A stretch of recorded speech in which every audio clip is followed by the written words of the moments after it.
अस्सलाम वालेकुम दोस्तों, मैं आदिल तनवीर आपसे मुखातिब हूँ। सऊदी अरब की एक अदालत ने सऊदी और गैर मुल्की को सज़ा सुनाई है।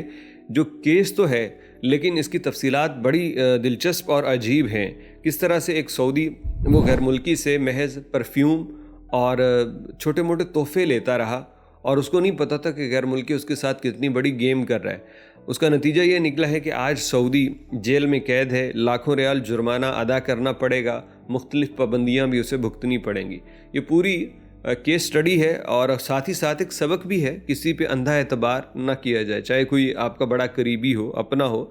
सऊदी अरब में तो जो कफ़ील और वर्कर के दरमियान चलता रहता है, वहाँ पे कोई एतबार करता ही नहीं है। ना कफ़ील जो हैं वो वर्कर्स पे एतबार करते हैं और ना ही वर्कर्स बसा औकात जो हैं वो कफ़ीलों पे एतबार करते हैं। वहाँ पे मामला कुछ ऐसा ही है।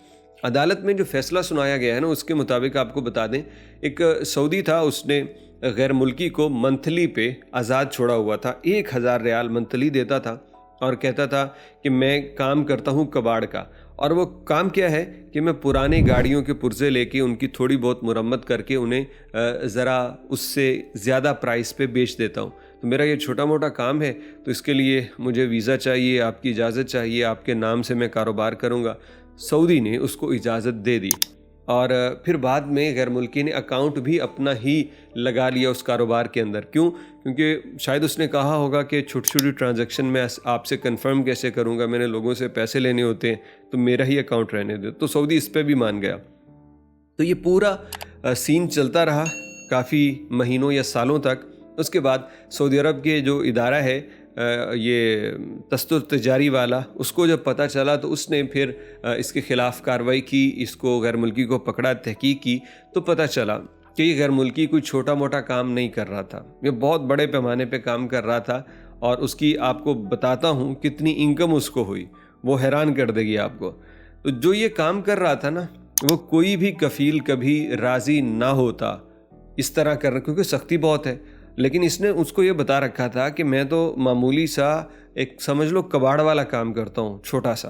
तो इसलिए वो बेफिक्र था कि इतने छोटे से कारोबार पे कौन पकड़ेगा, कौन कोई शक करेगा। लेकिन इदारों ने बताया है कि इस शख्स ने इस कारोबार से 30 मिलियन रियाल अब तक कमाए थे। जी हाँ, आपने दुरुस्त सुना, 30 मिलियन रियाल तक अब तक वो इस कारोबार से कमा चुका था। और वो कारोबार सिर्फ इतना ही नहीं था, वो नए स्पेयर पार्ट्स का काम भी करता था, पुरानों का भी करता था। गाड़ियों के अंदर बड़ी महंगी महंगी जो चीज़ें आती हैं, उन तमाम चीज़ों का कारोबार ये कर रहा था सऊदी के नाम पे। बिल आखिर ये पकड़ा गया।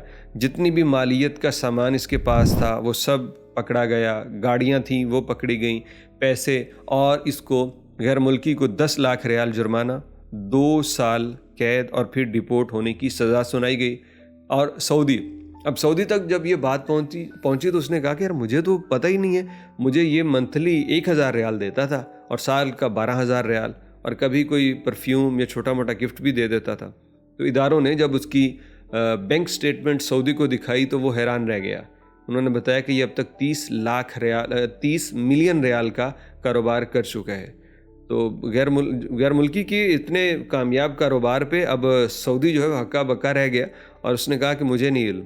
इदारों ने कहा कि आपको इल्म तो था, आपने जानबूझ के उससे अपने नाम से कारोबार करवाया। हाँ, आपको इतना इल्म नहीं होगा कि इतने बड़े पैमाने पे काम हो रहा है, लेकिन चूंकि आपने भी गलती की है, लिहाजा आपको भी 2 साल कैद और इसके साथ 10 लाख रियाल जुर्माना और 5 साल तक पाबंदी है कि आप ये काम दोबारा नहीं कर सकेंगे, आपका लाइसेंस कैंसल।